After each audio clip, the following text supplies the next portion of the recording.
Hello, QST readers worldwide. I'm Dave Kassler, amateur radio call sign KE0OG, and I am the author of the Ask Dave column that's in QST every month.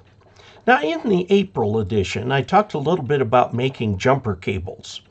And I talked about how you could use RG8X and make your own cables and so on.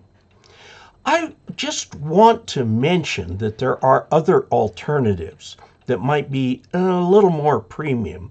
Let's suppose you're setting up a contest station or a DXing station or something like that. There are other approaches than just using the cheapest RG8X cable we can get from DX Engineering or something like that. So I'm going to talk a little bit about a cable that is considered premium in ham radio. It's used extensively commercially, and these are actually commercial components that we are using. The cable I'm talking about for jumpers here is LMR 240. I'm also talking about the LMR connectors. These connectors are a little different from the ones you normally use. These are entirely non-solder. The center conductor goes in up here to attach to the pin, and the outside goes in, and they are crimped with a special crimp tool. Actually, you can use standard crimp tool to crimp these on. And then you are provided with a little piece of heat shrink tubing. These are, again, as I said, premium type of things that I would not recommend maybe to the beginning person who's just trying to get things set up. Times Microwave. Times Microwave makes special tools. This is a crimper. However, this hole right here, which is the one that is used, is a standard size hole, so you can use a different crimper if you want. Also, there is a coax cutter, and the nice thing about the coax cutter is that it will cut a very beautiful round hole, and you'll see me using this.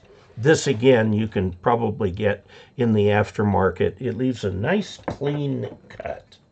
And I've got some photographs to show you the difference between a clean cut and a normal cut that you might get with a pair of cutters or something that's in a lineman's pliers or something like that. This little thing right here is where the magic happens. And I would recommend getting the one from Times Microwave because it's exactly suited for the LMR 240. You use one end to expose enough of the center conductor, and the other end peels the outside of the cable off, and then you can spread the braid apart, push it in, put the ferrule on it, clamp it, you're done. Okay. Now they also recommend that you slightly bevel the edge of the connector center line that's going to go in. So I have this old file here that I'll use for beveling the edge. It works very well. Now, why am I showing you premium stuff? First, just to let you know that it is out there. This is commercial grade stuff, which is used, commercial and I might add military grade stuff, which is used extensively commercially. Now, I'm going to put a PL259 plug on each end of this 10-foot jumper, but I want you to note that they also have equivalent connectors, crimp, that you don't have to solder, that will go for type N connectors. If you're going super major station, you might be using type N connectors. Type N connectors are very popular in Europe and around the world. There's no impedance bump as you go through them, whereas if you use the PL259 and SO239, there is a small impedance bump. This is for the ham who wants to get every last ounce or every last gram out of performance out of his radio. And they're very fine premium type products. So they are available. Now, I want to mention in passing, there's more than one premium quality cable. In Europe and Italy, they make the Mesopaolini cable, which is a very fine high-grade cable. In fact, I've got a piece of that going from my lightning arrestor out to my step IR, big IR vertical.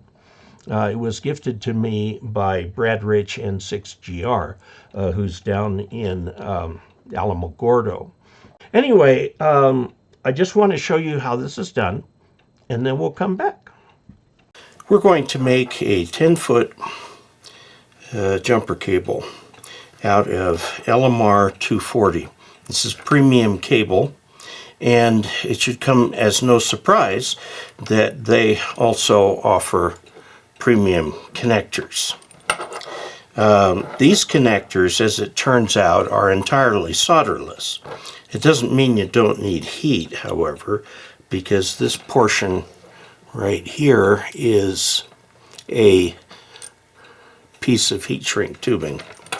Now, Times Microwave offers their own tools. This is a crimp tool. It has actually standard size holes.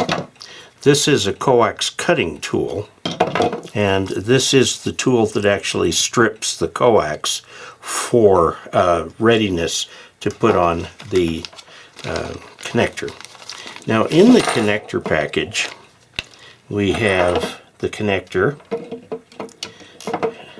a ferrule here that goes over the end of it, and a piece of heat shrink tubing.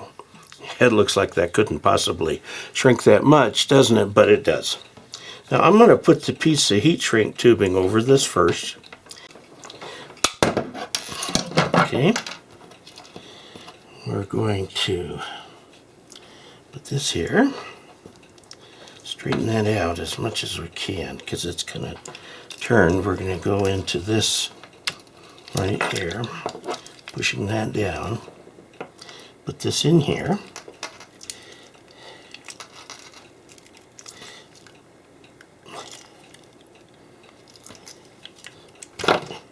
There we go. And now we go over to the other side with this up here on the straight part. Alright. And this is going to cut off the outer shield. It's going to go all the way in, and looks to me like it's all the way in. Okay. This looks a lot better. Now, one thing they suggest is taking a file or something and gently beveling down the point on this.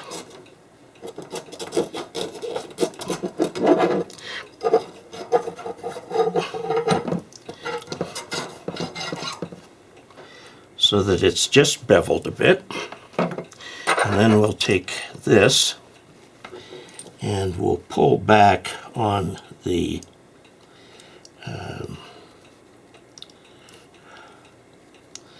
braid. We'll make sure this is straight. I'm putting this on here until it goes all the way on. See, like that. Now, we put the ferrule all the way up over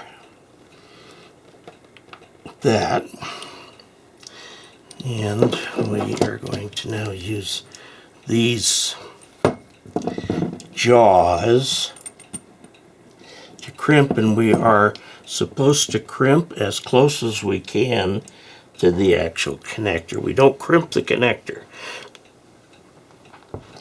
Okay, we pushed it all the way down, and here we have our connector. Okay, now we've got this heat shrink tubing. The heat shrink tubing only comes up to here, okay? This is the ferrule, and this comes up to here. Okay, it doesn't try to go over the whole thing. It's just right there. So we're going to hold that there, and I'm going to turn on this is from my solder rework station, okay, which you see right there. And this is going to get quite warm, and we're going to use this to go ahead and heat shrink this. So I'm heat shrinking on.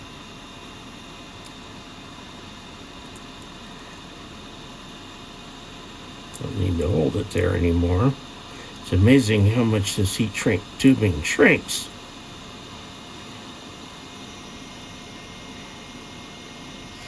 Let's come over to the other side. These heat guns are exceptionally hot.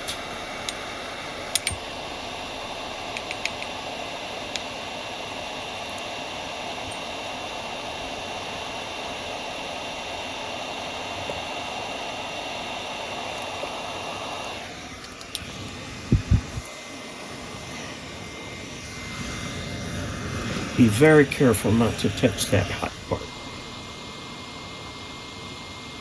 I'm very careful, I mean exceptionally careful. You can get yourself a good third-degree burn off of one of these things. There are heat guns which are more made for this type of thing right here. Okay, so we've got that on there. And now I'm going to turn this off. And the heat gun will continue to blow until it is down to 212 degrees, which is boiling, water boiling. It'll turn off, but that does not mean that it is cool. Okay, here we have our very nice connector. Now I want to notice just one thing about these high-end connectors. This part does not come back. It stays right where it is, and so you have to turn that on to the radio while this center pin goes in. So there you have it. We have taken a piece of 10-foot long LMR 240 and put the Times microwave connectors on them and made everything fit together. And I just wanted to let you know that these kinds of things are available.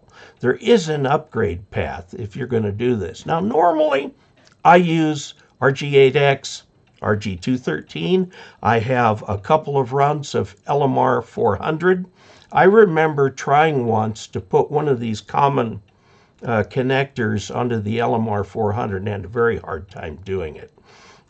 So that was when Times Microwave contacted me a couple years ago and showed me what they had to offer. And these tool sets that I'm showing you here are new for them. And it's something you can use if you want to. You certainly don't have to.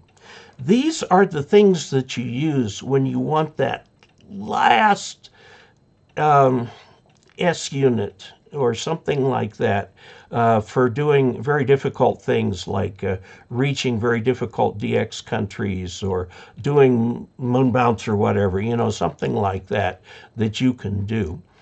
Ordinarily, since I normally talk to fairly new generals, I'm giving you some advanced stuff that you can look forward to, because every ham, after they get on the air, they tend to start to specialize. They love doing FT8, they love doing POTA, they love doing SOTA, they just want to rag chew, they like to work DX, or they like to work contests. And some of these, some of the upper priced radios are designed specifically for these different types of things. So there you have it. And until the video that accompanies the May column, 73.